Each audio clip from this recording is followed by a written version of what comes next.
नीलकंठेश्वर पॅनलच्या वतीनं आपण 21 उमेदवारांना कपबशीच्या चिन्हावर शिक्का मारावा अशा प्रकारची विनंती करण्याच्या करता मी शिरवलीच्या परिसरामध्ये आलेलो आहे।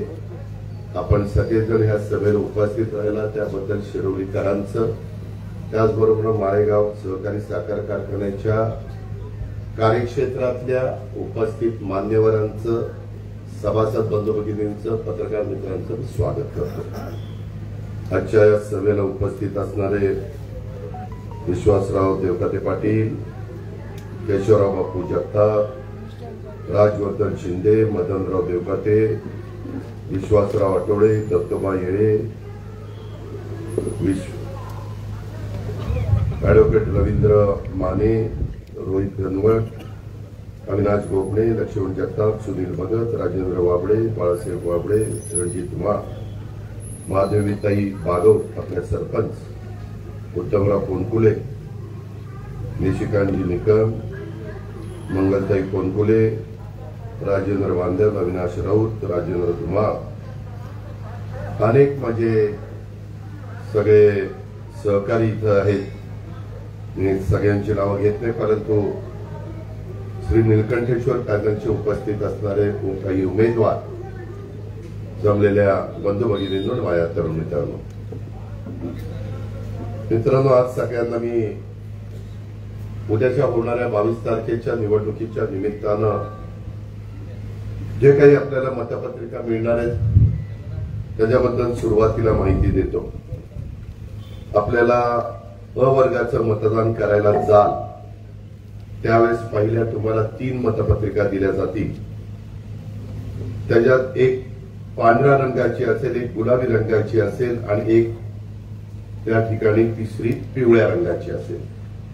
त्या पहिल्या 3 मतपत्रिकेवर मतदार बंधू भगिनींनी 3-3 शिक्के मारायचे आणि त्या प्रत्येक मतदान पत्रिकेमध्ये कपबशी पहिल्या मतपत्रिकेत 5 नंबर, 7 नंबर, 10 नंबरला आहे कपबशी।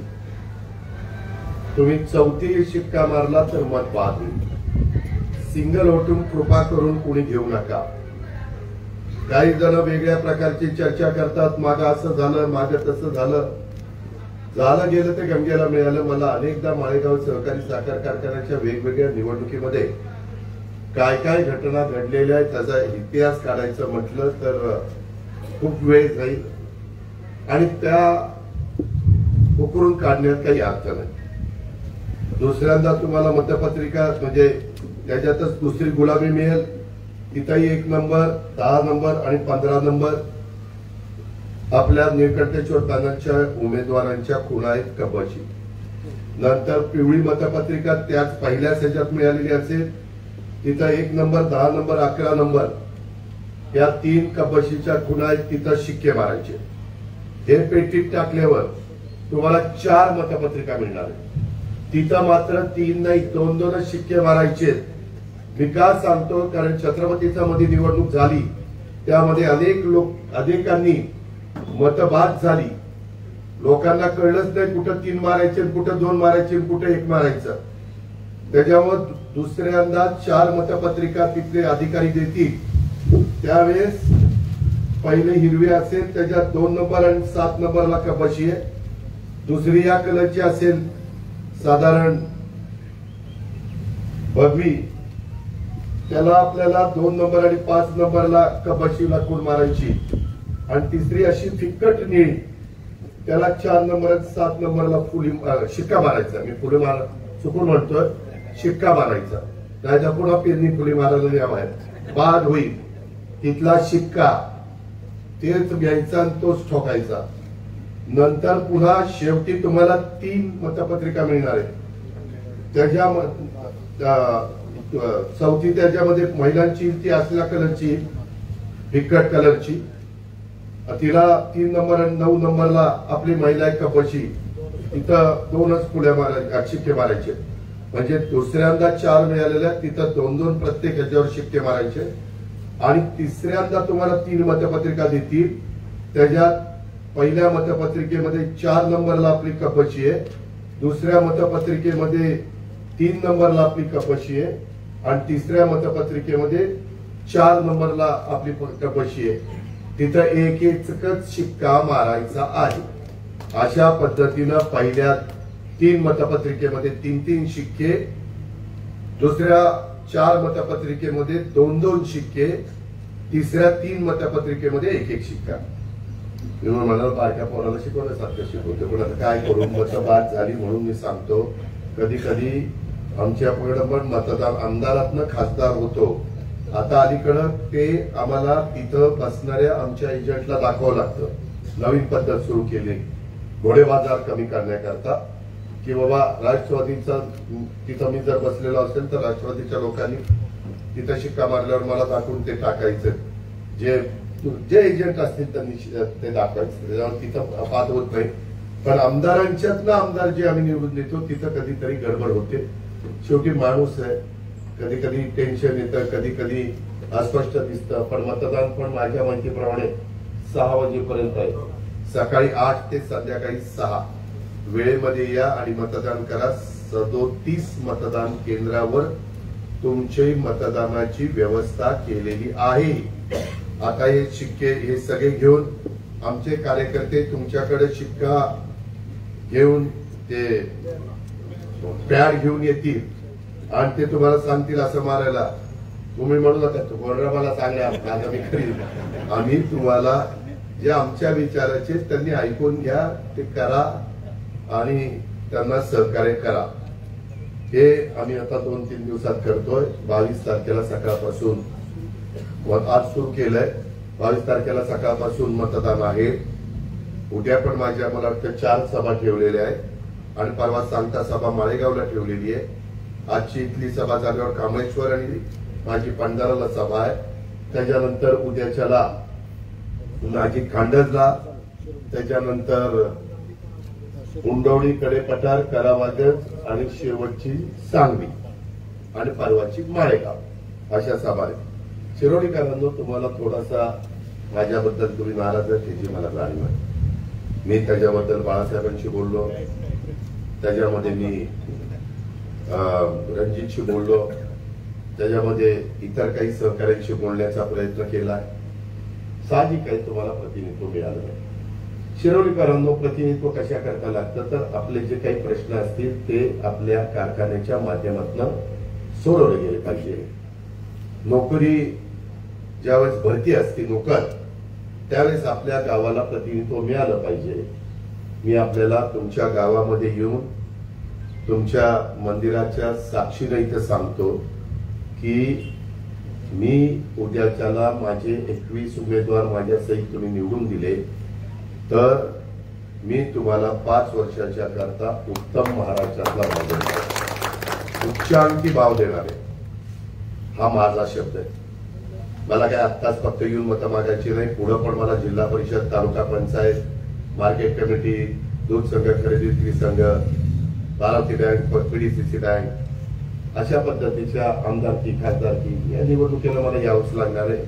मी तुम्हाला मतं मागणार, तुम्ही मला मतं देणार आणि मी मुंबईला जाणार आणि तुमची कामं करणार. अशा पद्धतीचं गेल्या 35 वर्षाची आपली परंपरा. आता मी राजकुमार कोटेकरांच्याकडे भेटायला गेलो होतो. राजवर्धन आणि काही माझे सहकारी माझ्याबरोबर होते. त्यावेळेस तुम्ही बघता, खरं सांगा शिरोडीकरांनो, पाठीमागे आपल्या भागातल्या रस्त्यांची काय अवस्था होती. राजेंद्र तू सांग, मंगल तू सांग, कुणी पण मला त्या बाबतीमध्ये सांगावं किंवा आमच्या माधवीताईंनी सांगावं, सरपंचांनी. आणि आज आपल्या बारामतीतल्या रस्त्यांची काय अवस्था आहे. जे काही राहिले ते पण करण्याच्या बद्दल मी स्वतः पुढाकार घेणार आहे. पण ते 24 तारखेच्या नंतर, कारण आता मीच तुमचा उमेदवार असल्यामुळं मी काही सांगितलं तर पुन्हा अजित पवारने आचारसंहितेचा भंग केला, उपमुख्यमंत्री शब्द दिला, ते मला करायचं नाही. 5 दिवस जायला काही वेळ लागत नाही. आणि त्याच्यानंतर मी आता बघतोय, मी त्याची नोंद घेतोय, स्वतः घेतोय. मी त्याच्या संदर्भामध्ये सगळं तयार करून ठेवतोय. 24 तारीख झाली, एकदम काउंटिंग झालं की मी संबंधित अधिकाऱ्यांना सांगणार की हा रस्ता ह्याच्यातनं करायचा, तो रस्ता त्याच्यातनं करायचा, ही मशिनरी तिथं लावायची. काही मला चारीचे करावे लागणार आहे, काही मला थोड्याशा लोकांनी अडमुठेपणाची भूमिका घेतल्यानंतर त्यांना समजून सांगावं लागणार आहे. समजून ऐकलं तर ठीक, नाही ऐकलं तर शेवटचा माझा उपाय, शासकीय कामामध्ये अडथळा आणला त्याकरता मग त्यांना रीतसर पोलिसांची कारवाईला सामोरं जावं लागेल. आम्ही पहिलं लगेच पोलिसांच्या पुढे जाणार नाही, आम्ही समजावून सांगू नुकसान होत, सॉरी ते परत हे लावले, त्याच्यामध्ये नुकसान होत असेल, तुमची स्वतःच्या मालकीची जमीन असेल तर त्याचा मोबदला देऊ. आजपर्यंत जेवढे काही बारामती तालुक्यामध्ये पालखी मार्ग झाले, पैठण बारामती रस्त्याचं चाललंय, काही दिवसापूर्वीच कलेक्टरनी त्याच्याबद्दलची आढावा बैठक घेतली होती, कुठं काही पॅचेस राहिले. आता सचिन पाटील म्हणून पैठणचे आमदार माझ्या बरोबर होते, तिथे आम्ही काही लोकांची मीटिंग घेतलेली होती आणि त्याच्यामुळं तुम्ही काळजी करू नका. हा तर ह्या सगळ्या गोष्टी आहेत आणि त्याच्यामुळं आता तुमच्या गावातले पण रस्ते इकडं माग कॉन्क्रीटचे झालेले, आता सरपंच झालेले, अजून राहिलेले असतील तर ते करीन, तेवढी धमक आणि ताकद माझ्यात आहे. सगळ्यात जास्त 25-15 निधी महाराष्ट्रात जर कुठं आलेला असेल तर तो आपल्या बारामती तालुक्यामध्ये आणलेला आहे. मला अनेकदा सुरुवातीला 91ला राज्यमंत्री म्हणून कामाची संधी मिळाली, त्याला मर्यादा असतात, परंतु कृषी, फलोत्पादन, जलसंधारण आणि ऊर्जा ही माझी खाती होती. त्यावेळेस पदमसिंह पाटील माझे कॅबिनेट मंत्री होते, रोहिदास पाटील कॅबिनेट मंत्री होते, परंतु नंतरच्या काळात 99 पासून मला कॅबिनेट मंत्री पद मिळालं आणि तेव्हापासून वेगवेगळी पदं मिळाली, मी काम करत आलो. परंतु ज्यावेळेस मी अर्थ विभाग घेतला, यंदा 11वा अर्थसंकल्प मी सादर केला, म्हणजे राज्याची आर्थिक नियोजनाची जबाबदारी अजित पवारवर आहे आणि त्याच्यात नियोजन करत असताना इथं माझ्या पलीकडे काही लाडक्या बहिणी बसल्या, तिथं बसल्या, पलीकडे माझ्या शुंभ्या होत्या, त्यांना विचारा त्यांचे पैसे वेळच्या वेळेला आम्ही देतो की नाही दिल्या जात नाही. काही जण म्हणले हे निवडणुकीचं थोतांड आहे, निवडणूक झाल्यावर बंद करेल. मी महाराष्ट्रात सगळीकडे सांगतो की मी ते बंद करणार नाही.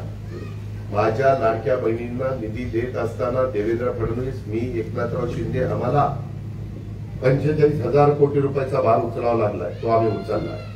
कारण ग्रामीण भागातल्या माझ्या गोरगरीब महिलांना एक आधार मिळावा, मदत व्हावी, ही माझ्यासारख्यांची भावना आहे.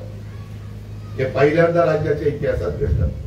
माझ्या शेतकऱ्यांना 3, 5, 7.5 18 ते 20,000 कोटी रुपये दरवर्षी आम्ही भरतो महावितरणला. तुमचे पैसे महावितरणला भरतो. कधी कुणीतरी मला पत्रकारांनी तुम्ही बघितलं असेल, पुण्याला प्रश्न विचारला, अजित पवार शेतकऱ्यांना तर बिलं आली आणि तुम्ही कसं म्हणता वीज मोफत आहे. म्हणलं 3, 5, 7.5 हॉर्सपॉवरला इथं बसणाऱ्याला एकाला जरी बिल आलेलं असेल ना, कुणी शिरवलीकरांनी उठावून मला दाखवावं का दादा तुमचं बिल आले. बिल आलेलं नाही. बिल आलेलं असेल ते 10 हॉर्सपॉवर आलं असेल, बिल आलेलं असेल तर 12, 12.5, 15, 17, 20, 25 त्या मोठ्या मोठ्या इत्याच्या आम्ही त्यांचे केलंच नाही. मग आम्ही गरीब, अल्पभूधारक, अत्यल्पभूधारक छोटा शेतकरी की ज्याला गरज आहे त्याचं बिल माफ केलेलं शासनाच्या तिजोरीत बसतो. 65,000 कोटी रुपयांची जबाबदारी आम्ही त्या ठिकाणी उचल, आम्ही म्हणजे सरकार म्हणून उचलली. या प्रकारे काम चाललंय. आता इथं तुमच्यामध्ये उमेदवारी नाही दिली, 37 गाव आहे, उमेदवारी नाही दिली ते माझी जबाबदारी. परंतु बाळासाहेब, राजेंद्र, रणजित सगळ्यांना मला तुम्हाला सांगायचं आहे की तुम्ही त्याबद्दल काळजी करू नका. तुम्हाला प्रतिनिधित्व कशा करता पाहिजे होतं की तिथं नोकर भरतीला आमच्या शिरवलीचे गरजू लोकांचे, गरजू सभासद, अर्धा एकरवाला, एकरवाला, ज्याच्या घरामध्ये कुणीच सर्व्हिसला नाही आणि मग डायरेक्टर झाला की ती त्याचं पोरग लावते, त्याचीच पोरगी लावते. असं काही ठिकाणी झालंय, मला कानावर आलंय. या शिवनगर काय ते माळेगाव शैक्षणिक संकुलला झालंय तसं. त्यामध्ये तसं मी होऊन देणार नाही, तुम्ही काळजी करू नका. माझा शब्द आहे त्या संदर्भामध्ये ज्यांना गरज आहे, नाहीतर एकाच घरात 2-2, 3-3 लागली, तसंही होऊन देणार नाही आणि या पद्धतीनं भरती करेल. तुम्हाला जर काही कुठले प्रश्न असतील तर आता निकम स्वीकृत डायरेक्टर आहेत का? परंतु त्यांची मुदत संपेल.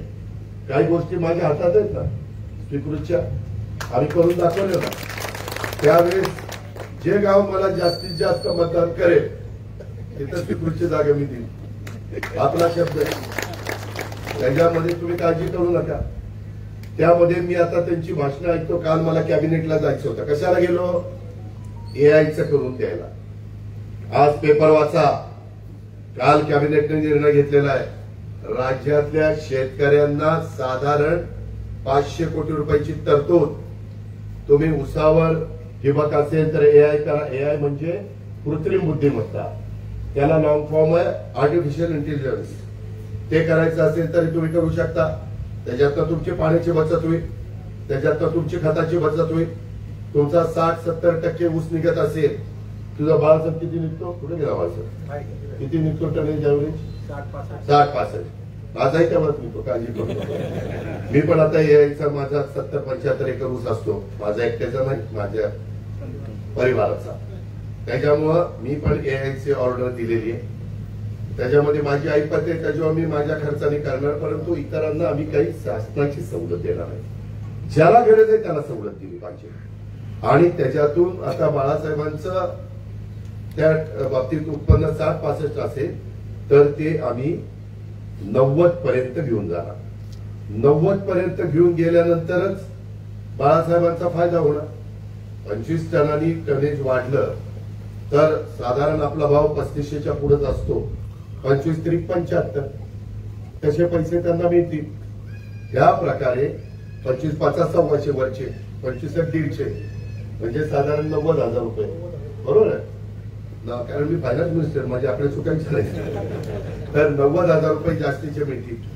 मग बाळासाहेब असतील किंवा कुणी इतर व्यक्ती असतील, त्यांना जर तेवढे पैसे जास्त मिळणार असेल, आपल्या कारखान्याला ऊस जास्त मिळणार असेल, गेटकेन करता कमी तुम्हाला मला बाहेर जावं लागणार असेल, तर ती टेक्नॉलॉजी आणली पाहिजे. पण ते नवीन आहे का? नाही. 3 वर्ष आपल्या इथं आपण करून दाखवलंय. तिथं आता मी कृषी मंत्री देशाचे शिवराज सिंह चौहानांना पण पुढच्या महिन्यामध्ये घेऊन येतोय. त्याच्यामध्ये आपण प्रदर्शन भरवलं. ऊस किती उंचीने वाढतो ते दाखवलं. पाणी कशी बचत होती ते दाखवलं. आता 1001 शेतकऱ्यांच्या वरती ट्रायल आपण घेतली की आपण सिद्ध करून दाखवली. तेव्हा एआयचं तंत्रज्ञान आणलं आणि काल त्याला मान्यता दिली. आज पेपर बघा. आम्ही जे बोलतो ते करतो. आम्ही कामाची माणसं आहे. आम्ही निव्वळ सहकार मर्शी म्हणायचं मोकळ्यातच गप्पा आणायच्या तसे नाही. आता भावनिक करत नाही. तुम्हाला मी सांगतो, काहींच्या जमिनी इथंच बाळासाहेबांच्या घरच्या जवळ आहे. 1.25 कोटी लिटरचं त्यांचं पाण्याचे शेततळी आहे. ते भरल्याशिवाय इतरांना पाणी मिळत नाही. इथलं कुणी उठा. माझं 35 फाटा खताळपट्ट्यामध्ये, माझी जमीन खताळपट्ट्यात ढेकळवाडीला आहे. जाऊन विचारा. पहिल्यांदा बाकीच्या शेतकऱ्यांचं भरणं काढतो, मग माझं भरणं. कारण मला माहिती आहे माझं भरणं तर ते पाटकरी आणि त्याचा बॉस, त्याचा बाप काढेल. माझं भरणं नाही काढणार. म्हणजे ते फार्मर ब्लॉक आहे. नाहीतर पुन्हा हे टीव्हीला दाखवेल, आजादी अधिकाऱ्यांचा बाप काढला. तर त्याच्यामध्ये सांगायचं तात्पर्य असं आहे की ज्युनियर इंजिनियर असेल, डेप्युटी इंजिनियर असेल, एक्झिक्युटिव्ह इंजिनियर असेल, एसी असेल, सीई असेल. परवा पण कॅनवर कुठला तर ते बघायला केशवराव तुम्ही होता तिथं. गाड्या 5-50 लागल्या होत्या. ईडी आले होते, एक्झिक्युटिव्ह डायरेक्टर, चीफ इंजिनियर आले होते, एसी आले होते, कॉन्ट्रॅक्टर होते. सगळं ते नीट करायचं काम चाललंय लिमटेकला. आणि या पद्धतीनं मी माझ्या आधी लोकांची भरणी काढतो, मग माझं भरणं काढतो. पुणे जाऊन विचारा तुमचे पाहुणे रावळे, जर माझे बांधकुरे बळवंट आहे, भापकर आहे, कदम आहे, त्याच्या संदर्भातले हे सगळे माझे सहकारी माझे बांधकुरे, त्यांना विचारा. किंवा आमच्या खताळपट्ट्यातल्या कुठल्याही सहकार्याला विचारा. ठोंबरे आहेत, त्याच्यामध्ये आमचे घुले आहेत, बरेच जण आहेत. आमची थोरात कंपनी, आमची शेलार कंपनी आहे. इथं मात्र पहिलं त्यांचं काही जण रिव्हॉल्वर घेऊन फिरतात. रिव्हॉल्वर, अरे काय गप्पा आणता रिव्हॉल्वर. असलं रिव्हॉल्वर जर माझ्या शेतकऱ्याला दाखवलं तर जप्तच करून टाकेल रिव्हॉल्वर तुमच्या संरक्षणाकरता आहे, शेतकऱ्यांना भीती दाखवण्याकरता नाही.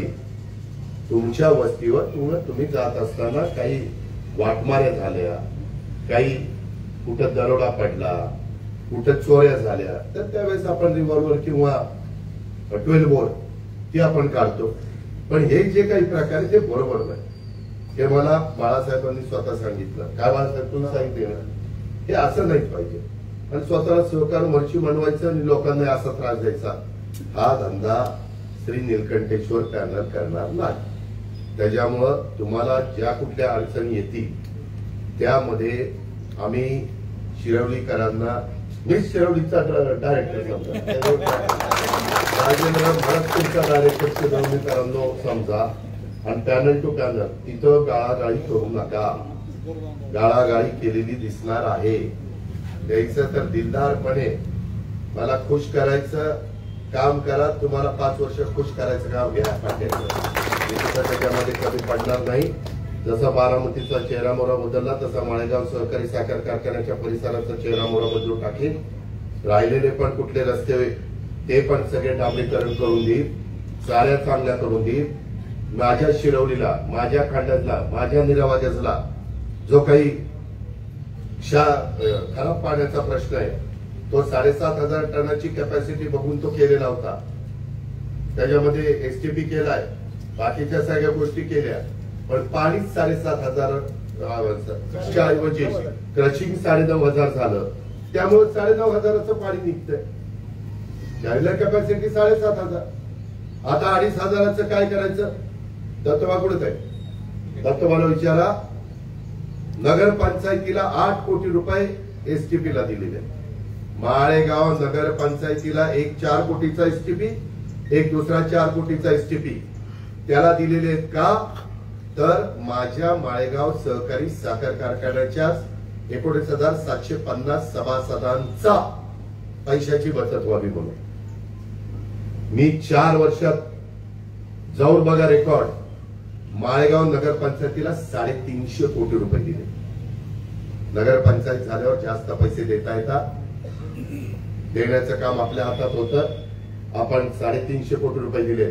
मी आज तुम्हाला सगळ्यांना सांगतो, मी परवा माळेगावच्या जाहीर सभेमध्ये सांगणार आहे, तुम्ही माझं कपाशी खूण पॅनल टू पॅनल शिक्के मारा. मी 5 वर्षात माळेगावला 500 कोटी रुपये देतो. 500 कोटी. आणि त्याच्यातून जसा बारामतीचा परिसर डेव्हलप केला तसा शिवनगरचा, माळेगावचा जे काही येळ वस्ती पण तिथले ब्रिज वगैरे, डुवाळवाडीला जाताना तिथल्या ब्रिजचं काहीतरी काम आहे ते सगळे त्या ठिकाणी करून देतो. ती जबाबदारी माझी. कारण माळेगावला जर तुम्ही मला चेअरमन करत असाल तर जबाबदारी माझी वाढते. त्या सगळ्या गोष्टी नीटपणे होतील. मला शिरवलीकरांचा प्रश्न विचारायचा आहे. मी जसा नीलकंठेश्वर पॅनलचा 5 वर्षाचा करता चेअरमन म्हणून तुम्हाला माझं नाव दिलेलं आहे, तसं राहिलेल्या 3 पॅनलचा चेअरमन कोण सांगा नाव. राहिलेल्या 3 पॅनलचा चेअरमन कोण? मग ते मला उभं करा, आमचे विरोधक उभे करा, ते अजून दुसरा तिसरा करा, ती 4था करा आणि 4घांकडे नजर टाका. कोण चेअरमन तुमच्या माळेगाव सहकारी साखर कारखान्याच्या कार्यक्षेत्रामध्ये आर्थिक सुबत्ता आणून देऊ शकतो? कोण चेअरमन तुमची कामं झपाट्याने करू शकतो? कोण चेअरमनच्या शब्दामध्ये वजन आहे आणि त्याच्या शब्दाला किंमत आहे आणि तो आर्थिक पण तुमच्या विकासाला निधी देऊ शकतो? कोण चेअरमन तिथं तुमच्या कारखान्याची गाडी पण वापरणार नाही, डिझेल नाही, पेट्रोल नाही, ड्रायव्हर नाही, काही नाही? कोण चेअरमन बाहेरचा कमीत कमी 5 वर्षात 25 कोटी रुपयाचा निधी बाहेरनं तुमच्या माळेगाव सहकारी साखर कारखान्याच्या परिसरामध्ये आणू शकतो की ज्याचा फायदा माझ्या माळेगाव सहकारी साखर कारखान्याच्या सभासदांचा होणार आहे? तो असा की उद्याच्याला जर कुठली शैक्षणिक संकुलामध्ये इमारत बांधायची म्हटलं तर मी माळेगावचे पैसे घेणार नाही सभासदांचे. मी पैसे CSR मध्ये आणीन आणि तुम्हाला इमारत बांधून देईन. मी व्हायच्या आधीच 3.5 कोटीचे रस्ते शैक्षणिक संकुलामध्ये केले का नाही चेअरमन साहेबांना विचार, तोंडावर विचार. हा सूर्यभाग्याचा. मी अजून एक सांगतो, मला आमच्या राहुल तावरेंनी नेहमी ते काय माझ्यावर आरोप करतात ते दिलं इथं आहे. त्याच्यात काय सांगितलं की माळेगाव सहकारी साखर कारखान्याची जवळपास 60,000 पोती भिजलेली आहे. 60,000. मी आता कुणी मला 60,000 पोती तिथं भिजलेली दाखवा, कोणावर तर इथंच आहे का? 60,000 पोती भिजलेली असती तर मी नीलकंठेश्वर पॅनल आत्ताच्या आत्ता मागे घेतो. चला हिंमत. आणि जर भिजलेली नसतील तर स्वतः मोर्शीनी त्याचं पॅनल मागं घ्यावं. काय करता मग? हेच काहीतरी बोलायचं, काही करायचं, काही काढायचं आणायचं. खोटं बोल पण रेटून बोल. कुठली पद्धत? मलाही बोलता येत पण मी खोटं बोलत नाही. हे शब्दाचा पक्का आहे. आणि ह्या पद्धतीनं काही चाललंय. मी पुन्हा आता इथं एका अधिकाऱ्याला फोन करून विचारलं, हे शाणे मी सांगणार आहे, जर काही तसं झालेलं असेल तर अख्खा पॅनल मागे घेणार आहे. तो म्हणला घेऊन बघा दादा, मी कशाला खोटं बोलेन तुमच्याशी. काही पण सांगायचं. पोती भिजली. त्याच्यात सांगितलं की ते टेंडर निघालं होतं. ते टेंडर किती टक्के दिलं ना माझ्याकडे कागद 20% काय काहीतरी. तरी म्हटले फार टेंडर हाय गेलं. अरे तुमच्या काळामध्ये काय झालं ते निरावाद्याला परवा सांगितलं. तुम्ही इथेनॉल विकताना 5 रुपये कमी जे विकत होता त्याच्या अडवलं बाकीच्यांनी. नंतर फायदा झाला आपला. 2.5 कोटी 50 लाख लिटर इथेनॉल विकत होते. त्या एकानी त्या काय ते भंडाऱ्याच्या सभेत सांगितलं, अरे 80 का 90,000 रुपयाची भेळ खाल्ली. बँड 1000ची. असं काही खाल्लेलं असलं तर मला बिल द्या, मी तुमचे सगळे पैसे भरून टाकतो. त्याच्यामध्ये काही पण काढतात. आणि मी तुम्हाला सांगतो ना, मी चेअरमन झाल्यानंतर माझ्या बरोबर जे वीज डायरेक्टर आहे त्यांना कुणालाही कारखान्याची गाडी वापरून देणार नाही, ड्रायव्हर नाही. त्याच्यामध्ये कारखान्यात आले मिटिंगला तर 1 ग्लास पाणी, फार तर डबल तहान लागली तर 2-3 ग्लास, आणि 1 कप चहा घेत नसेल तर कॉफी. चहा कॉफी बिन साखरेची पाहिजे असेल तर बिन साखर. आणि कारखाना सुरू असेल आणि शुगर नसेल तर 1 ग्लास उसाचा रस, आणि फारच आवडला तर अजून 1 ग्लास. याच्यात बदल होणार नाही. एकही बिल कारखान्याच्या नावे पडणार नाही. हे आता काही पण सांगायला लागले. ठेवा का केशवरावांनी बाळासाहेबांनी 5 वर्षामध्ये तुम्हाला उच्चांकी भाव दिला की नाही दिला? आता वाऱ्याला पण मी बोलतो की पटायला लागले. आता साधारण माझ्या माहितीप्रमाणे 3332 रुपये हा तुम्हाला भाव मिळालेला आहे. ऍडव्हान्स आहे. भाव म्हणजे ऍडव्हान्स आहे. मागे तुमचं गळी संपलं ना त्याचा. तुमचा FRP निघत होता सुशील 3125 रुपये. मी ते काढलं सगळं, कारण साखर आयुक्ताला विचारलं तर ते लगेच दाखवतात सगळं. 3125 रुपये तुमचा FRP निघत होता. आमच्या चेअरमनने आमच्या संचालक बोर्डाने 3332 रुपये दिलेले, आणि अजून फायनल पेमेंट बाकी आहे. ते म्हणतात त्यांनी सगळ्यांनी कारखाना कर्जबाजारी केला. अजिबात केलेला नाही. हे बोलाचीच करीन, बोलाचं बाद चाललाय. सगळ्या थापा चालल्या. आपल्यावर रितसर जे कर्ज असतं तेवढंच आहे. आपल्यावर जास्त कर्ज असतं तर यांना 200 रुपयांनी कोळकी द्यायची होती. कांद्या बिल म्हणतात किंवा कोळकी म्हणतात, ते यांना देता आलं नसतं. ज्यावेळेस अमित शहा साहेबांनी FRPच्या पेक्षा जास्त भाव द्यायचा असेल तर साखर आयुक्तांनी त्याची बॅलन्स शीट पाहावी, CA चा सल्ला घ्यावा. खरोखरच तो कारखाना रितसर तेवढे पैसे देतो का हे तपासावं, आणि ते योग्य असेल तर त्यांनी परवानगी द्यावी. त्याच्यामुळं आपलं योग्य होतं म्हणून परवानगी मिळाली. त्याच्यात पण सांगतात असंच केलं, तसंच केलं, ह्याच केलं. काही नाही. ते चोराच्या म्हणतात तर उलट्यात ते चाललेलं काही नाही. दिशाभूल करायचं काम चाललंय. आपल्या कारखान्यावर 229 कोटी रुपयाचं साखरेवर कर्ज आहे. 269 कोटीची साखर आपल्याकडे स्टॉकला आहे. 40 कोटी रुपये आपले शिल्लक राहणार आहेत. त्याच्यामध्ये इथेनॉल पण आपल्याकडे स्टॉक आहे. इथेनॉलवर पण तुम्हाला पैसे देण्याच्या करता आपण पैसे उचललेले आहेत. ते उचलले नसते तर माझ्या शेतकऱ्याला केशवरावांना कांड्या बिल देता आलं नसतं.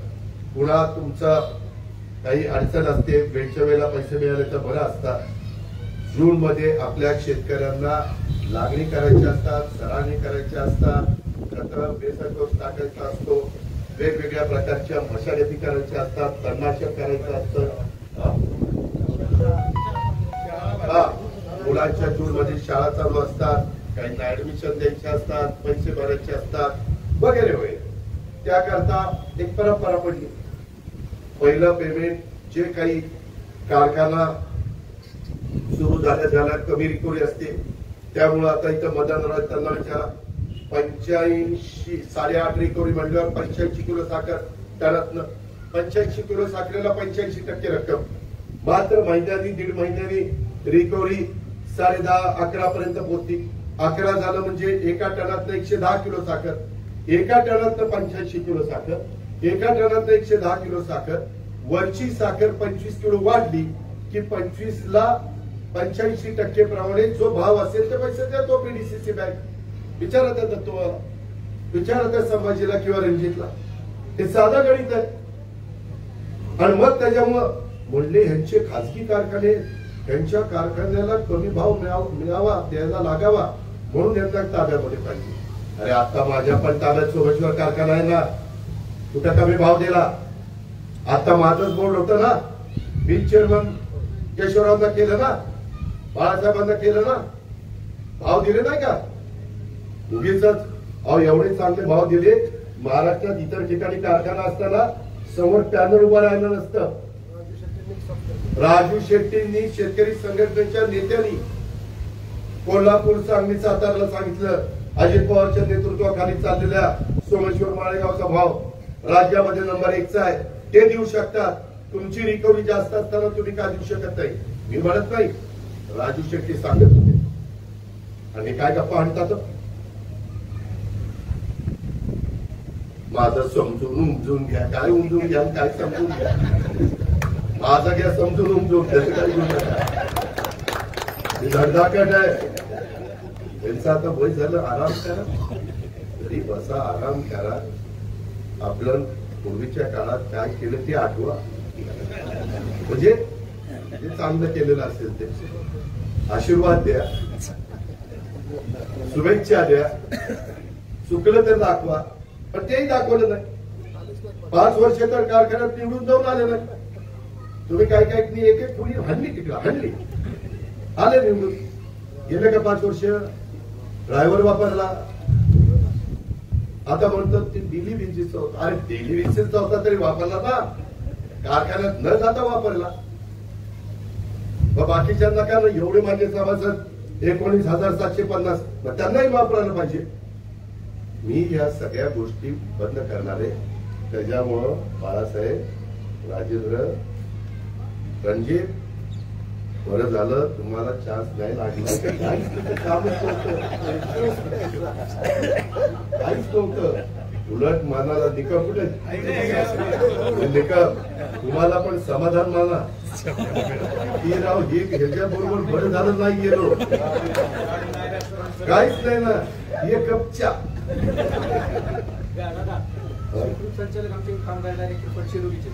बघा आता बरोबर आहे. मग राजेंद्र हे त्यांना सांगितलं पाहिजे ना. माझं काय म्हणणं आहे, माझं खरंच तुम्हाला विनंती आहे की तेवढ्यावर नाराजी दाखवू नका. तुमचा एवढा म्हणजे तुम्ही पण म्हणाल राव की मागे चेअरमन व्हायला पाहिजे होतं असं मला वाटेल. पण मला व्याप आहे.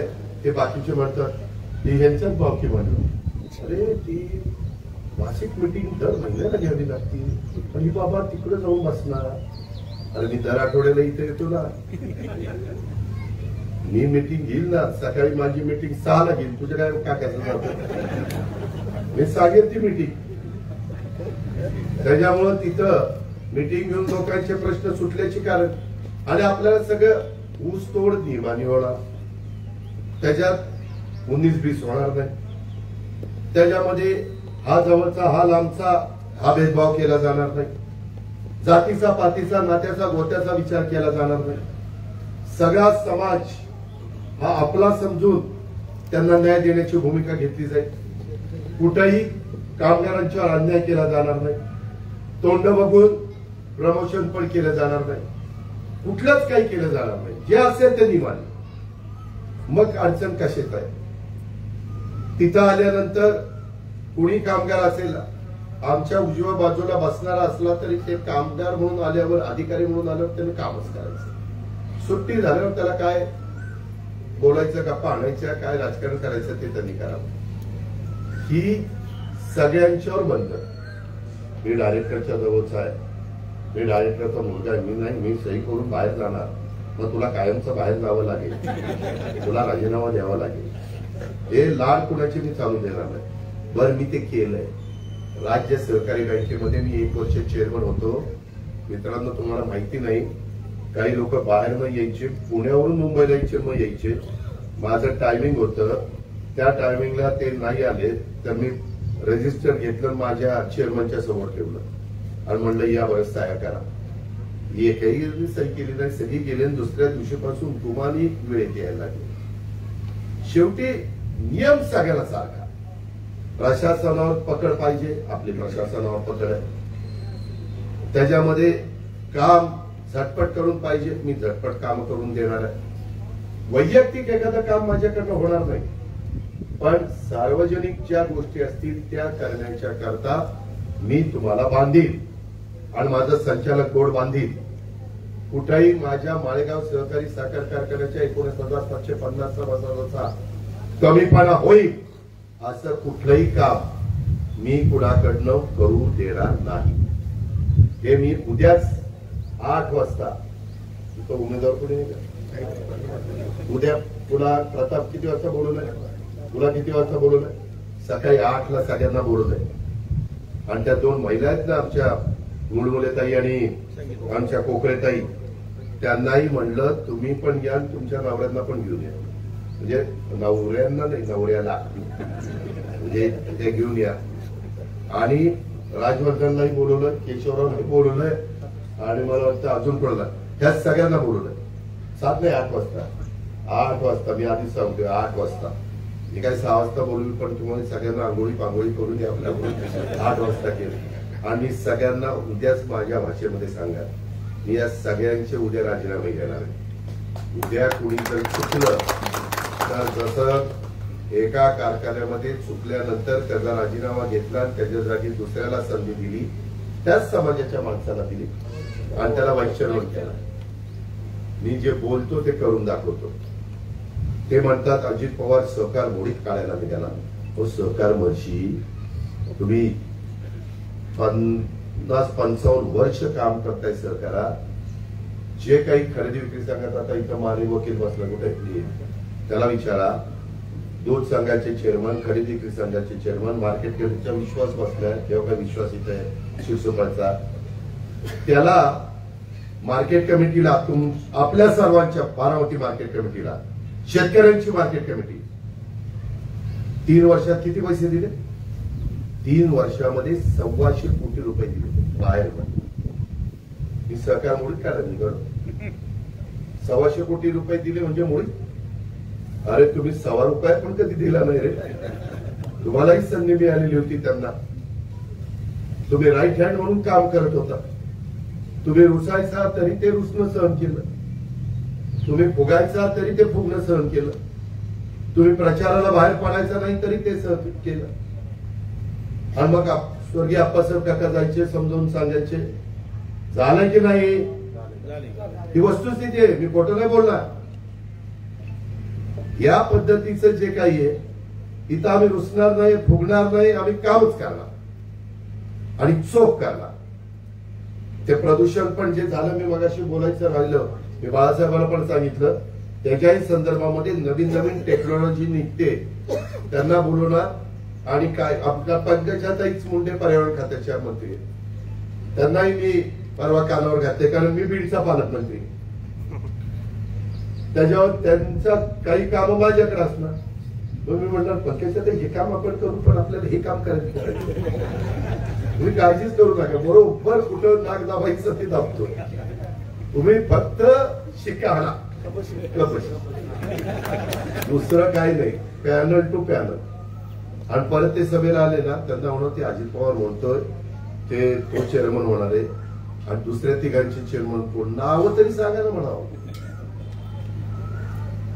सहकार मशीनला तर नक्की सांगताच येणार नाही की होणार, अण्णा होणार का काका होणार. त्यांना म्हणून आता अण्णाही होणार नाही, काकाही होणार नाही, आता दादा होणार. जर तुम्ही ठरवलं तर तो अधिकार तुमचा आहे. तुम्ही मतदार आज आहे आणि आम्ही आपलं विनंती करायला आलो. ऐकायचं नाही ऐकायचं तुमचा अधिकार. गणवट आले नाही तुम्हाला रे, रिटायर झाले नाही.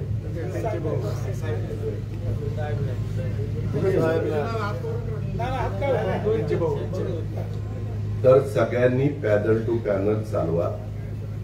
मी खरोखरीच कुणाची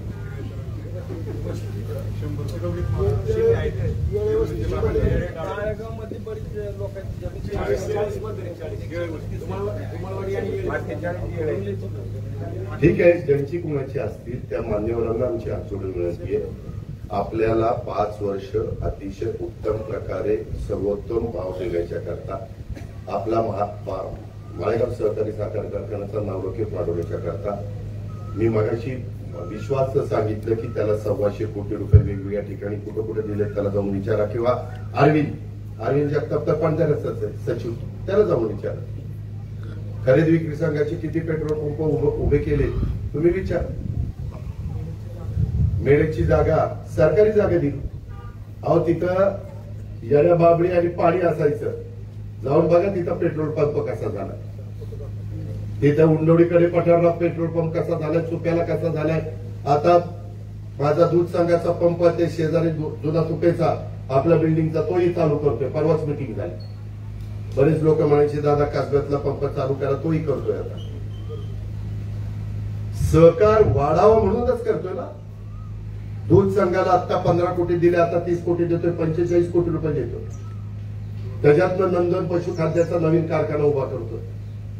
तिथली जी जमीन होती सरकारी ती नाममात्र दरांनी बारामती तालुका दूध संघाला दिली. माळेगावकरांना विचारा, ती जमीन आता जी काही किती झाली एकर जमीन आता दूध संघाची 25 एकर असेल बहुतेक. तिथं रेट काय चालला विचारा. एवढी जमीन तुमच्या बारामती तालुका दूध संघाची म्हणजे दूध उत्पादक शेतकऱ्याच्या मालकीची झाली. याचा विचार करा. म्हणतात सहकार मोडीत काढला. अरे कुठं मोडीत काढला दाखव तरी मला. उगीच काही पण बोलायचं, काही पण सांगायचं. त्याच्यामध्ये हे अजून काही खरं तर त्यांच्या काळामध्ये इतक्या चुका झाल्या म्हणून लोकांनी त्यांना नाकारलं 5 वर्षापूर्वी. वर्षींनी कारखाना चांगला चालवला असता, बघितला असता तर लोकांनी कशाला आम्हाला संधी दिली असती, कशाला केशवरावांना बाळासाहेबांना संधी मिळाली असती, कशाला निकवांना संधी मिळाली असती. आज लोकांनी त्यावेळेस आम्हाला आम्ही सिद्ध करून दाखवलं. आणि सारखं काढायचं ते छत्रपतीचं. अरे छत्रपतीचं तिथल्या सभासदांना जाऊन सांगितलं की मी माझ्या व्यापामुळं तिथं लक्ष देऊ शकत नव्हतो. तिथं मला वाटलं दत्तामामा लक्ष देतील कारण तो इंदापूर तालुक्यातला कारखाना होता आणि मला बाकीचा व्याप होता, परंतु तिथं नाही जमलं. आणि त्याच्यामध्ये आता पुन्हा मीच शेतकऱ्यांना विश्वास दिला की आम्ही चांगला चालू. 6,500 मतांनी पॅनल निवडून दिलं. म्हणजे जनतेचा विश्वास आहे म्हणूनच दिलं ना. इथं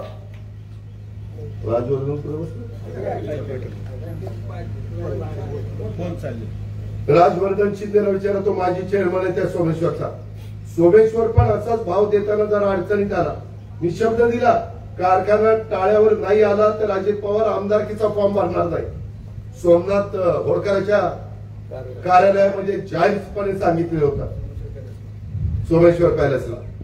आणि कारखाना आता नंबरनी चाललाय. तसा मीच आता ज्यावेळेस तिथं असेल माझ्या हातात सहकार खातं आहे.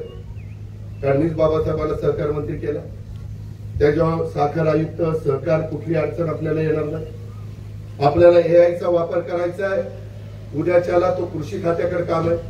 कृषी मंत्री माणिकराव कोकाटेंना कुणी केलं ते तुम्हाला माहिती आहे. त्याच्यावर तिथं देखील राज्याला निधी देत असताना मी ज्यांना संधी दिलेली आहे ते माझ्या तालुक्याला दुःखमाप देणार साहजिक आहे, मनुष्य स्वभाव आहे. आपल्या एक्साईजचे काही प्रश्न असतात. डिस्लरीच्या संदर्भामध्ये आता मोलॅसेस पासून इथेनॉल करणं याला आता फक्त 30 का 35% कोटा दिलेला आहे.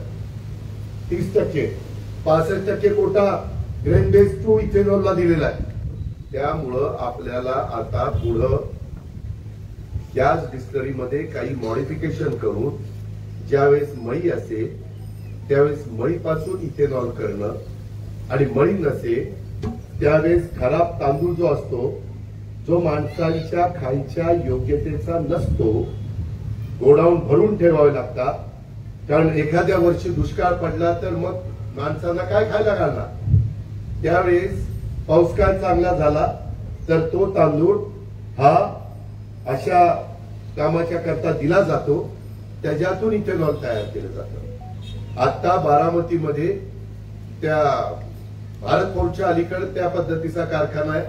माझ्याच मुलांनी जय पवारांनी तो काढलेला आहे. जाऊन बघा खराब तांदळापासून इथेनॉल कसं तयार होतं. परवा कुठेतरी सभेत मला वाटतं राहुल भिगवणची कुठली तरी डिस्टिलरी म्हणजे ह्यांचीच कुठली भिगवणची काय हा नाही तुम्ही सांगितलं. मग नक्की विस्मरण झालंय. अरे सारखं विस्मरण ह्यांच्या निरावादेला पण विस्मरण झालं. सांगितलं या बाबांनी 111 कोटीचे बॉल बेरिंग घेतली. ते दुसरा म्हणतो नाही अण्णा 1 कोटी 11 लाख. तुला नाही कळत 111 कोटी. अरे बाबांनो वय झाल्यानंतर विस्मरण होतं. उद्याच्याला आपलं स्टोरेज 6 कोटी काही लाखाचं. कारखान्याची कॅपॅसिटी किती जाऊन बघा. डिस्टलरीची कॅपॅसिटी किती आहे. कोजन यांच्या काळामध्ये केलेलं ते कोजन नीट चालत नव्हतं. त्यांच्या काळामध्ये आपला कोजन मध्ये कमी युनिट तयार व्हायचे. हे झाल्यानंतर आम्ही एक एजन्सी आणि मी तर बाळासाहेब केशवराव मदनराव हे सगळे निवडून गेल्यावर पहिलं काय केलं तर वसंतदादा शुगर इन्स्टिट्यूटची टीम पाठवली आणि त्यांना सांगितलं सगळं चेक करा. आणि ते चेक केलं आणि त्याच्यातनं रस गटारांनी चालला होता. शिळकांड्या लाभल्या होत्या. पत्रा बराचसा उडून गेलेला होता वरचा. हा पत्रा या बोर्डाने बसवला. त्याच्यामध्ये ते लिकेजेस या बोर्डाने काढले म्हणून कारखाना नॉनस्टॉप 9.5 चालायला लागला. त्यांच्या शेवटच्या वर्षी रिकव्हरी 1061 आहे. 1061 या 5 वर्षात त्यांच्या काळात किती रिकव्हरी बघा. 12.5 1061 म्हणजे 106 किलो साखर निघाली. जी निघायला पाहिजे होती 120 किलो. म्हणजे 15 किलो 16 किलो साखर कमी निघाली. आता 15 किलो घडीभर झाला तरी 15 तरी 45 450 रुपये गेले याच्यातच. काय ते हा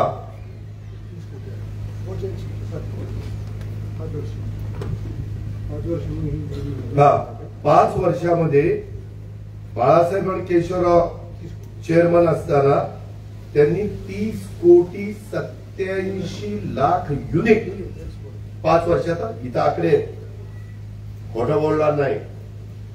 30 कोटी 87 लाख 39,360 युनिट एक्सपोर्ट केली आणि त्यांच्या 5 वर्षात एकूण बेरीज 23 कोटी 6 लाख 81,360 7 कोटी 80 लाख युनिट. 7 कोटी 80 म्हणजे गडीभर 8 कोटी झाला. 8 कोटीनी ऍव्हरेज 5 झाला कारण आता 4.5 झाले. त्यांच्या वेळेस 6 होता. बरोबर म्हणजे 8×45 त्यांच्या वेळेस तर 7.5 दर होता. आपण 6 धरू 8 48 50 कोटीचं नुकसान झालं. अण्णा आणि काका याला जबाबदार कोण, याचं उत्तर द्या. ही तुमची कर्तव्यगारी आणि तुम्ही आम्हाला सांगता हे सहकार मुळीच करायला निघाले. हे कधी करायचं? शिरोलीकरांनो, माळेगावकरांनो, त्याच्यामध्ये माणूस घेतला की नाही बाळासाहेब डोक्यात काढून टाक. निकम जरा अजित पवार विश्वास ठेव, दुसरीकडे कुठेही संधी देईन माझ्या हातात आहे.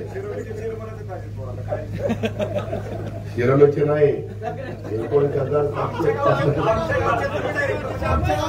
मी चेष्टा करत नाही. तुम्ही मला एवढा दामात कार्य बोलतो, अरे खरं आहे म्हणून दामात बोलतो. माणूस खोटं बोलताना जरा त्याचं मन सारखं त्याला सांगत असं खोटं बोलतो, त्याच्यामुळे 111 कोटी आकडा निघतो, त्याच्यामुळे असलं काहीतरी होतं. हे असे हे आता मला केशवरावांनी दाखवलं. डिस्लरीचं पण तसंच आहे, ते पण काढा. पुढच्या कामेश्वरला डिस्लरीच दाखवू. हा बरोबर आहे. डिस्लरीचं काय झालं, बोलला संचालक कॅबिनेटला विषय आला की आता आपण डिस्लरीला डिस्लरी नाही कोजनला 13 वर्ष अनुदान 6 रुपयावर काही पैसे द्यायचं ठरलं होतं. आता 13 वर्ष संपली. आता आपण यांना 4.5 रुपये द्यायचे. 4च म्हणत होते, मी नंतर म्हणले 4 नाही, फार कमी होते, 4.5 तुम्ही जरा वाढवा. ते म्हणले ठीक आहे 4.5. मी मनात म्हणलं आता इथं कुठं तरी शेतकऱ्यांना मदत करायची आणि मी फायनान्सला 1.5 रुपये अनुदान द्यायची फाईल तयार करायला लावली. मी सही केली, एकनाथरावांची सही घेतली, सीएमची सही घेतली आणि आपल्या कारखान्याला त्याच्यातून माझ्या माहितीप्रमाणे 7 कोटी वर काही लाख रुपये अनुदान 1.5 रुपयांनी मिळालं. तुमचे 100 रुपये काढायला वाटले, या अजित पवार म्हणून वाटले. तुमचे नाही, महाराष्ट्रातले सगळे वाटले, पण माझ्यामुळे वाटले, माझ्या आग्रहामुळे वाटले. मी त्यांना म्हणलो की माझ्या शेतकऱ्याचा फायदा होतो महाराष्ट्रातला, तुम्ही एवढं केलं पाहिजे. आम्ही इतर प्रस्ताव आल्यानंतर करतो बाबा हेही करा. आणि आमचं साखर कारखानदारी 5% एक्साईज देते, 5% जीएसटी देतं, तो हिशोब काढा. त्याच्यामध्ये आमचं एक्साईज मधलं पैसे टॅक्स मिळतो ते काढा. 2,500 कोटी रुपये शासनाच्या तिजोरीमध्ये येतात. त्याच्यावर सगळ्यांनी ते मान्य केलं आणि आपल्याला 100 रुपये टाळायला जास्त मिळाले. म्हणजे या सगळ्या गोष्टी बाबांनो आम्ही 5 वर्षामध्ये करून दाखवल्या. आम्ही त्याच्यामध्ये कुठं काही किरकोळ घडलं असेल ते दुरुस्त करतो ना. मी नेहमी महाराष्ट्राला सांगतो, जो काम करतो तोच चुकतो.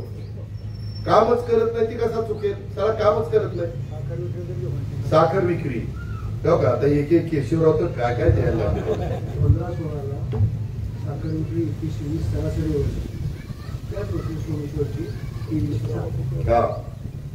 त्यांच्या काळात सरासरी साखर विक्री 2,120 आहे आणि आपल्या सोमेश्वर सहकारी साखर कारखान्याची विक्री 2,360 आहे.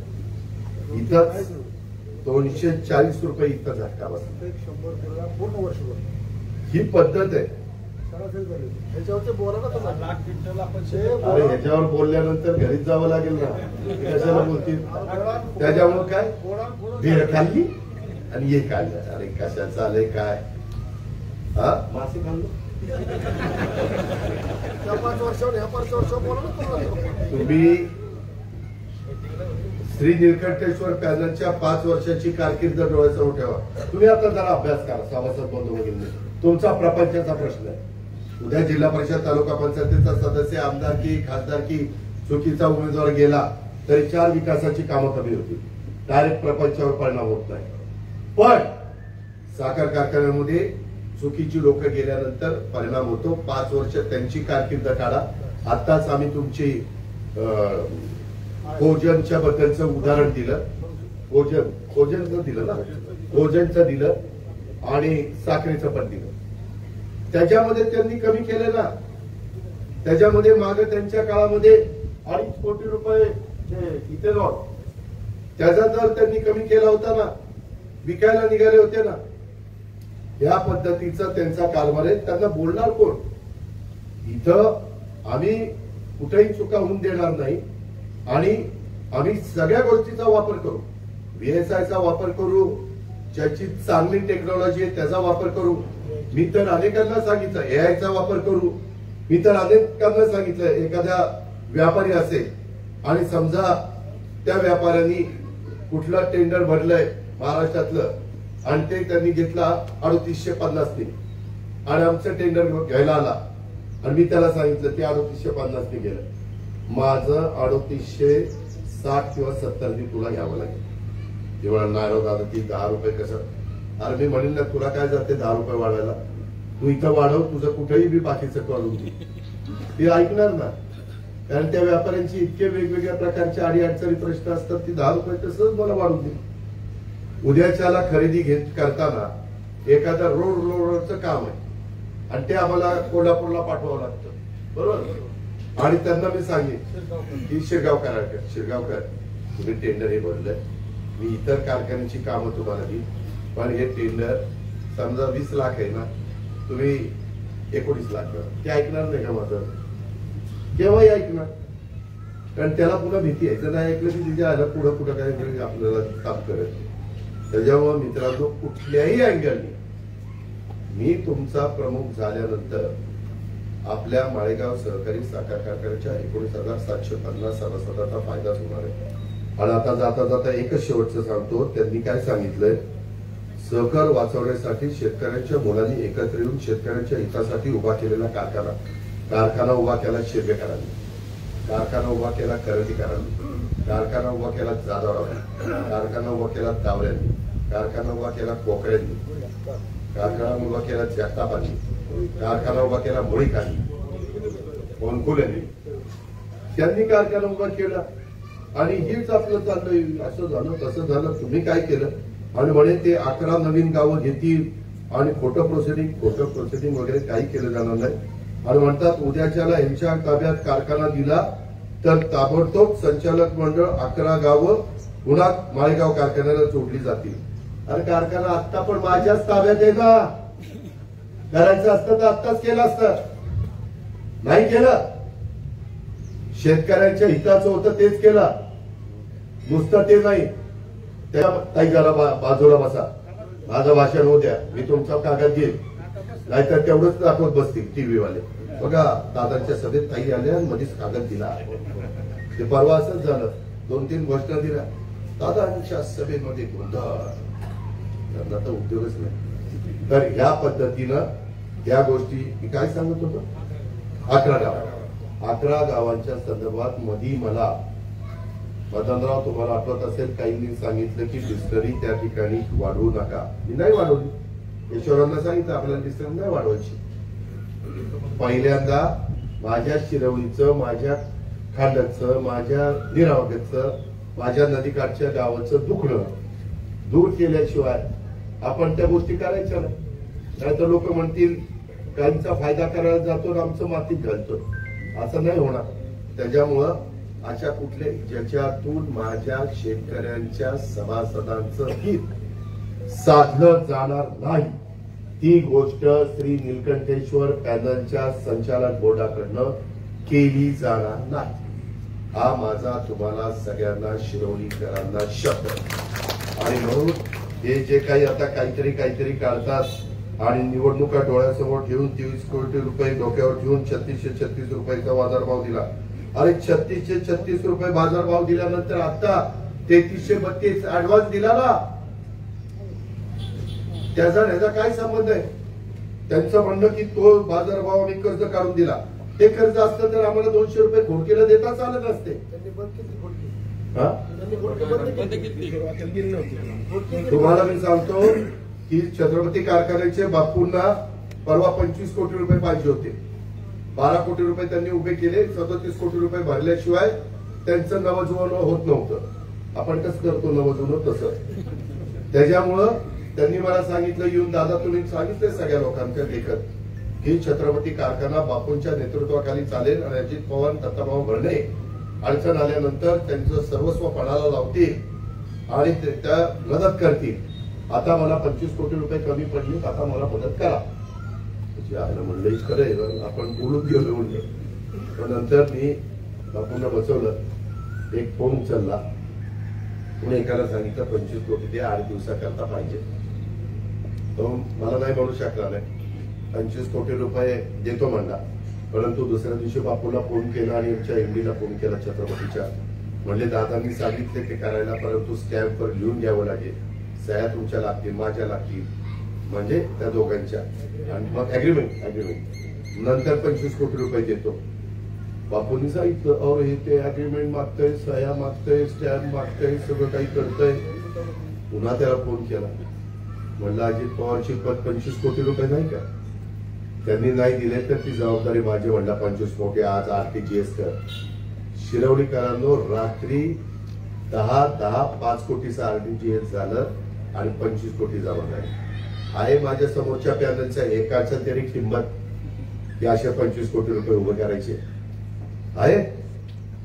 मित्रांनो, कधी कुणावर कसला बाका प्रसंग येईल सांगता येत नाही.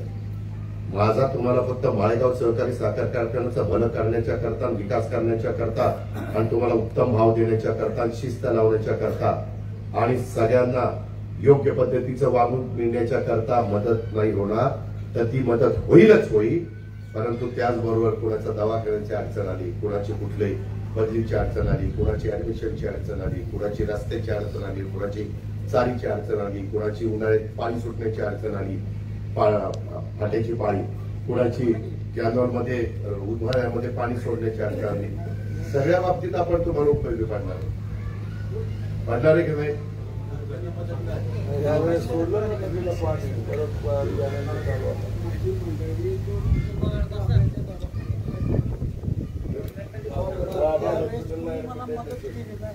रणजित धुमाळ आणि दादा पाटील सरपंच या दोघांनी तुमच्या मार्फत तुमच्या पीएनी मदत. साहेब, आमचं काम आहे, तुम्ही मला 8 वेळेला निवडून दिलं, मी तुमचा ऋणी आहे. त्याच्यावर माझ्या मतदार हक्काचा त्याला मदत करणं माझं कर्तव्य, त्या पद्धतीने मी करतोय. आणि म्हणून माझी आपल्याला सगळ्यांना विनंती आहे, बाकी कशाचा विचार करू नका. आता 2-3 दिवसामध्ये वेगवेगळ्या सभा होतील, अजून आरोप प्रत्यारोप होतील, त्याच्यामध्ये काही तथ्य नाही. एक सगळं सांगतात की यांची इतके कारखाने, तितकंच काहीतरी 14 कारखाने सांगितलं. मी म्हणलं 14 कारखान्यापैकी 10 कारखाने तू घेऊन टाक, 4 कारखानेच मला ठेव आणि त्या ठिकाणी घे. हे काही थापा मारतात, ते म्हणतात सहकार बंद पाडायला निघाला. उलट बारामती तालुक्यामध्ये एक देखील खासगी कारखाना मी होऊन दिला नाही. दिला का? खासगी कारखाने कुठे निघाले? तिकडे शेटपळगडेला. खासगी कारखाना कुठे निघाला? दौंड तालुक्यामध्ये. खासगी कारखाना कुठे निघाला? तिकडं बाहेरच्या भागात, नगर जिल्ह्यात.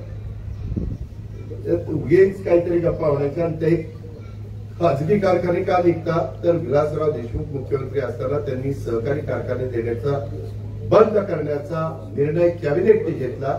तेव्हापासून खासगी कारखाने सुरू झाले, कारण शेतकऱ्यांचा ऊस गेला पाहिजे. आणि 100 कारखाने महाराष्ट्रात उभे राहिले. कर्नाटकातल्या लोकांनी येऊन कारखाने काढले, कर्नाटकातल्या. आता बाहेरचे लोक येऊन काढतायत आणि सगळ्यांनीच कारखाने काढले. त्याच्यामुळं त्याच्यात आपलं नुकसान बारामतीकरांचं होऊन गेलेलं नाही. बारामतीकरांचा एक कांड ऊस देखील खासगी कारखान्याला जाऊ दिलेला नाही. ही गोष्ट तर खरी आहे. आणि पुढेही मी तर कुठेतरी परवा बोललो, जोपर्यंत माझ्या जीवात जीव आहे तोपर्यंत आपला सहकारी साखर कारखानाच राहील, इथपर्यंत मी सांगितलंय. अजून काय करू? त्याच्यामुळे यांच्या आता ते भावनिक होतील, डोळ्यात पाणी आणतील, सगळं काही करतील, परंतु डोळ्यात पाणी आणून भाव मिळत नसतो. भावनिक होऊन भाव मिळत नसतो. सगळी सोंग करता येतात, पैशाचं सोंग नाही करतायत. पैशाचं शिस्त लावण्याच्या करता, नियोजन करण्याच्या करता धमकडी ताकद लागते. ते श्री नीलकंठेश्वर पॅनल मध्ये आहे आणि त्याचा प्रमुख मी व्हायला निघालोय. तुम्ही नेहमी मला साथ देत आलेला. अजून खूप घरकुलाचे कार्यक्रम वगैरे सगळ्या गोष्टी आपल्याला करायच्या, त्याच्यात पण माझी तुम्हाला मदत होणार आहे. करोडो रुपयाची मदत होणार आहे. त्याकरता आपलं पवित्र मत पॅनल टू पॅनल, अजिबात कुठला मित्र याचा विचार न करता आपण कपाशीला द्यावं आणि 5 वर्षाच्या करता तुमच्या माझ्या माळेगाव सहकारी साखर कारखान्याच्या सभासदांना दैनिकप्रमाण भाव मिळवून देण्याच्या करता आपण आम्हाला संधी द्यावी हीच आग्रहाची नम्रतेची कळकळीची विनंती करतो आमच्या